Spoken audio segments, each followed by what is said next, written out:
Magandang araw. Ako po si Mark Lester Lirag. Dito po ang aking daily devotion. Bakit nagkatawang tao si Kristo?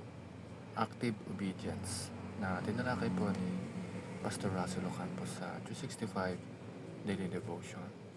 Ang Bible verse po ngayong araw ay galing sa Romans chapter 5 verse 19. Ang sabi po dito ay, "For just as through the disobedience of the one man, the many were made sinners, so also through the obedience of the one man, the many will be made righteous." Sabi po dito is dahil lamang po sa hindi pagsunod sa Diyos ng isang tao. Ito yung tao na to is si Adan. Nung natukso siya ng may Satanas, ay maraming nahulog sa kasalanan, which is tayong mga anak niya, dahil siya yung first parents natin. Pero dahil sa isang pagsunod ng Diyos, ito si Jesus, ay lahat ay magiging righteous. Kumbaga, diyan papasok yung first teaching natin, which is Jesus becomes fully human to fully obey the Father. Ang ibig sabihin po ito is ang Panginoong Isus is naging nagkatawang tao, nagkaroon ng laman tulad natin upang masunod ang mga utos ng Panginoon na hindi nagawa ng first Adam.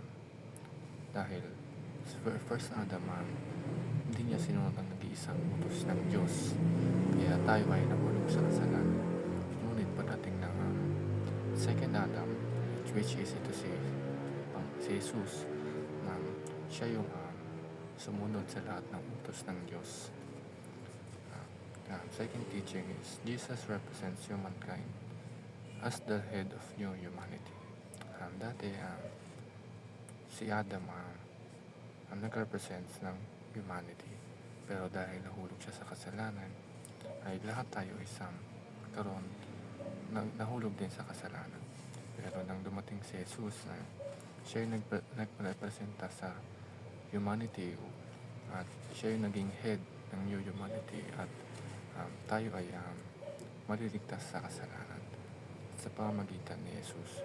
Dahil kung si Adam is nahulog sa panunukso ni Satanas, si Jesus tinukso din siya the same way na tinukso ni Satanas si Adam.